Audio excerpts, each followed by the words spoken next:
આજે અમે સમગ્ર કચ્છ જિલ્લાના ખેડૂતોનો મુદ્દો લઈને આવેલા, જેમાં આપણે ખેડૂતોને સરકારે 1961ની આજુબાજુમાં નવી શરતે સાથણીમાં જમીનો આપેલી, અને આ જમીનો અત્યારે બિનખેતી કોઈને કરવું હોય તો એ પ્રીમિયમ પાત્ર હતી અત્યાર સુધી. પરંતુ સરકારે એપ્રિલ મહિનામાં 2025ના એપ્રિલ માસમાં એવો એક પરિપત્ર જારી કર્યો છે, અને એ પરિપત્ર મુજબ કચ્છની તમામ જૂની નવી શરતની જે જમીનો હતી એને સુઓ મોટોમાં લઈ તમામ મામલતદારશ્રીઓએ આ જમીનો માત્ર 10 દિવસની અંદર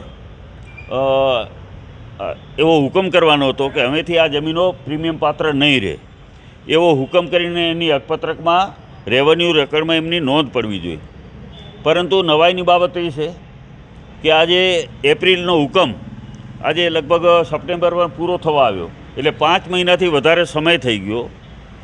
કચ્છના કલેક્ટર સાહેબે મીડિયામાં, પ્રિન્ટ મીડિયામાં એવું આવેલું કે કચ્છની તમામ જમીનો આવી જે હતી પ્રીમિયમ પાત્ર એવી તમામ જમીનોના ખેડૂતોને લાભ મળશે અને એના હુકમો થઈ ગયા છે એવી વાત કરેલી. પરંતુ આજે 5 મહિના સાથે મારે દુઃખ સાથે કહેવું પડે છે કે આજે 5 મહિના પછી પણ ઘણા તાલુકાઓમાં, ઘણા ગામોમાં હજી આવે આ જમીનો, નવી શરતની જમીનોના હુકમો પ્રીમિયમ પાત્ર નથી એવા મામલતદારશ્રીઓએ કરેલ નથી. તો અમે કલેક્ટર સાહેબનું ધ્યાન દોર્યું કે તમે જાહેર એવું કરો છો કે તમામ જમીનો આવી થઈ ગઈ છે, તમામ ખેડૂતોને લાભ મળશે. પરંતુ મારા ગામની જ વાત કરું, મારા ગામમાંના આજુબાજુના 2-3 ગામોના અમે આધાર પુરાવા સાથે અત્યારે સાહેબને આપેલા, 7-12 સાથે આપેલા, કે હજી આજના દિવસ સુધી પણ આવા હુકમો થયેલા નથી. મારા ગામમાં દાખલા તરીકે 50થી 60 સર્વે નંબરો છે એવા કે જે સાથણીમાં મળેલી જમીનો છે, પરંતુ એમાંથી માત્ર 5થી 6 સર્વે નંબરનો જ હુકમ કરેલો છે. એટલે હજી 2-5% કામગીરી જ થઈ છે.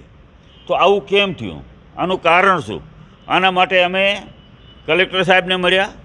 નવાઈની વાત તો એ છે કે કલેક્ટર સાહેબની જ્યારે રિવ્યૂ મિટિંગો થતી હોય મામલતદારશ્રીઓ સાથે, ત્યારે અહીંયા કચ્છ જિલ્લાના મામલતદારશ્રીઓએ એવા પ્રમાણપત્રો આપેલા છે કે અમે એક પણ સર્વે નંબર એવો નથી બાકી રહ્યો કે જે આવો અમે હુકમમાં રહી ગયો હોય. ખરેખર આ ખૂબ ગંભીર બાબત કહેવાય. અને અમારી જવાબદારીને ફરજ કોંગ્રેસની આવે છે કે કલેક્ટરશ્રીનું ને સરકારનું ધ્યાન દોરીએ, એના માટે આજે અમે આવેદનપત્ર અપાવ્યા છે. કલેક્ટર સાહેબની અમારી રજૂઆત એવી હતી કે તમે મામલતદારશ્રીઓ પાસેથી ખુલાસો માંગો કે આવા તમને પ્રમાણપત્રો કઈ રીતે આપી દીધા, કયા આધારે આપ્યા છે. અને ઘણા ખેડૂતોને અહીંયા નુકસાન થાય, કારણ કે ભાજપના સત્તાધીશો તો બોલવાના નથી કાંઈ. પરંતુ અમારી જવાબદારીની ફરજ બને છે કે જે સરકારના પરિપત્રો છે, સરકારે આ કીધેલું છે સાહેબ, કઈ તારીખનો પરિપત્ર છે તો 8/4/2025નો આ સરકારનો પરિપત્ર છે. એમાં એમને ચોખ્ખું જણાવેલું છે કે તમામ મામલતદારશ્રીઓએ સુઓ મોટો કરી અને આવા અરજદાર આવે કે નહીં, અરજદારની જરૂરિયાત નથી, તમે રેકર આધારિત, રેકર ઉપરથી આવી જે નવી શરતની જમીનો આવેલી છે એ તમામ નવી શરતની જમીનોનો એમાં જે પ્રીમિયમ પાત્ર લખેલું છે એ હટાવી અને જૂની શરત ગણાશે એવો હુકમ કરવાની જવાબદારીને ફરજ મામલતદારશ્રીઓને હતી. આજ દિવસ સુધી કર્યું નથી, અને આનાથી મોટું નુકસાન આપણા જિલ્લાના ખેડૂતોને થવાનું છે, એનું ધ્યાન દોર્યું છે. કારણ કે ભૂતકાળમાં પણ આપણે એક વખત સરકારે જે નવી શરતની જમીનો હતી અને જેને 15 વર્ષ થઈ ગયા હોય એને જૂની શરત ફેરવવાની, એમાં પણ સુઓ મોટો કરવાનું હોવા છતાં ઘણા ખેડૂતો રહી ગયા છે. એવા કચ્છ જિલ્લામાં ખેડૂતો આંદોલન કરી રહ્યા છે, ખેડૂતોને અન્યાય થઈ રહ્યો છે.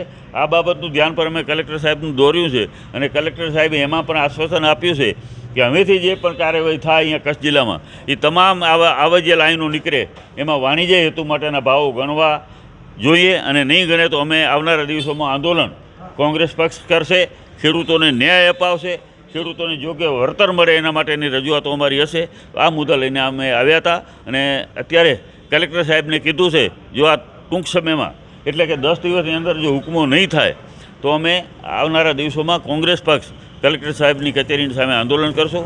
આના માટે થઈને અમારી આ જે રજૂઆત હતી, આપના માધ્યમથી તમામ વહીવટી તંત્ર સુધી અમારો સંદેશો પહોંચે એવી આપ સૌને મારી વિનંતીને પ્રાર્થના છે. આપનો ખૂબ ખૂબ આભાર, ધન્યવાદ. જય હિન્દ, જય ભારત.